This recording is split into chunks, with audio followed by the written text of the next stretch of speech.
बहुत समय पहले की बात है। एक समय के अंतराल में गौतम बुद्ध उपवनश्रम में विचरण कर रहे थे। उनके शिष्यों ने एक दिन पूछा, गुरुदेव, हम कैसे अपने सामर्थ्य को जान सकते हैं? हमारे पास जो भी कार्य होता है, हमें समझ नहीं आता कि हमारी शक्ति कहाँ छिपी हुई है। बुद्ध ने उनसे मुस्कान के साथ कहा, बहुत अच्छा प्रश्न है मेरे प्यारे शिष्यों। हमारे सामर्थ्य को जानने के लिए हमें एक छोटी सी कथा सुनानी चाहिए। उन्होंने एक वन्य तेल में 2 धनिया के बीज डाले और शिष्यों से कहा, यह तेल इस छोटे से बीज को विशेषता देगा।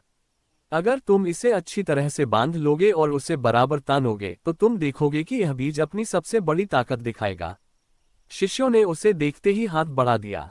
पहला शिष्य एक मोटी धागा लेकर आया और उसे तेल के चारों ओर बांध दिया। दूसरा शिष्य एक लंबा धागा लेकर आया और उसे बांधने की कोशिश की, लेकिन धागा चारों ओर से सही ढंग से नहीं गुजरा। इसके बाद एक और शिष्य एक छोटे से धागे को अच्छी तरह से तान लिया। धागा तेल के चारों ओर सही ढंग से गुजरता था और उसे बीज बंद कर रहा था। थोड़ी देर बाद धागा छोटा शिष्य ने बड़े आश्चर्यजनक ढंग से तोड़ दिया।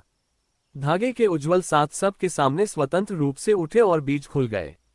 गौतम बुद्ध मुस्कान करते हुए बोले, देखो, तुम्हारे पास जो धागा सबसे छोटा था वही सबसे अधिक शक्तिशाली था। तुमने अपनी शक्ति को अच्छी तरह से पहचाना और उसे सही ढंग से बांधा।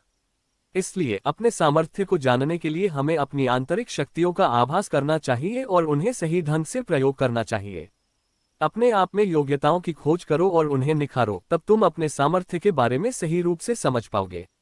गौतम बुद्ध की इस प्रेरक कथा सुनकर उनके शिष्यों को समझ आया कि असली ताकत सामर्थ्य के आंतरिक स्रोतों में छिपी हुई होती है। वे इस बात को अपने जीवन में अमल करके सच्ची सामर्थ्य की प्राप्ति करने लगे।